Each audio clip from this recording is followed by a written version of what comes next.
Ibihe byiza nshuti bakunze mudasiba gukurikirana ikiganiro isesenguramakuru hano kuri TF Rwanda. Turabasuhuje tunabaha ikaze mwe mwese mwiyemeje kudukurikirana umunsi ku wundi. Uyu munsi wa none rero tugiye kwibanda ku nkuru yavuzwe mu bitangazamakuru bitandukanye. Ni inkuru y'abaturage b'umurenge wa Gihara mu karere ka Kamonyi batabariza umwana w'umukobwa ukiri mutoya wabyariye iwabo cyangwa se wabyaye inshuro zirenga ebyiri kandi uwamubyariye cyangwa se ise w'abana ntabwo yemera abana kandi yaramutaye yagiye kure ye kandi uyu mwana w'umukobwa nta muryango afite. Iki kibazo ni ikibazo gisa n'ibindi bibazo byinshi mu gihugu kuko ngira ngo mu minsi yashize ibibazo byagiye bigaragara cyane mu nkiko aho abana batujuje imyaka y'ubukure bagiye batwara amada bakabyara imburagihe. Uyu munsi wa none ni umukobwa muto rwose ubona ko abayeho nabi ari mu buzima bugoye.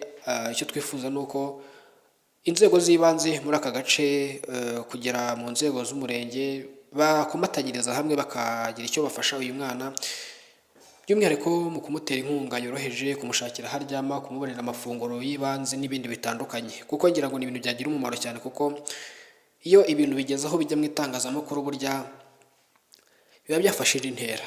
Ni ikibazo kandi kimaze iminsi kigaragara hirya no hino mu gihugu, ahanini bishingiye ku kuba abaturage benshi bagiye bagaragarwaho icyo kibazo. No mu nkiko ngira ngo mu bushakashatsi bwakozwe mu mwaka w'ibihumbi 2025 bwagaragaje ko abakobwa benshi bagiye batwara inda zidateganyijwe bagiye bihakanwa na base b'abana babo cyangwa se ababateye izo nda.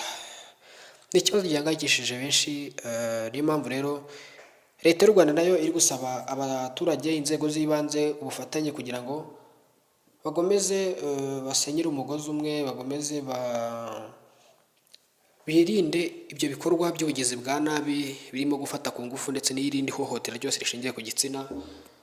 Ni ibintu bitari byiza habe namba kuko ngira ngo umwangavu ukiri mutoya ufashwe ku ngufu ugiriwe nabi, ubuzima bwe, iterambere rye, icyerekezo cye kiba gipfuye.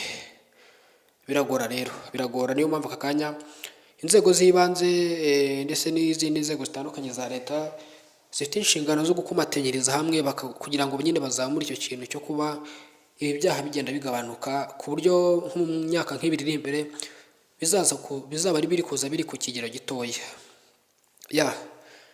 Nshuti bakunze rero mudasiba gukurikirana TF Rwanda. Iki ni ikiganiro isesenguramakuru. Icyo musabwa ni ukudukurikirana umunsi ku wundi, mugakanda subscribe, mugakomeza mugatanga ibitekerezo, mugasangiza ikiganiro abantu benshi, tukakomeza tukagura umuryango mugari wa TF Rwanda. Komeza rero dukurikirane ubane natwe umunsi ku wundi. Nyine tweze TF, ndabashimiye cyane.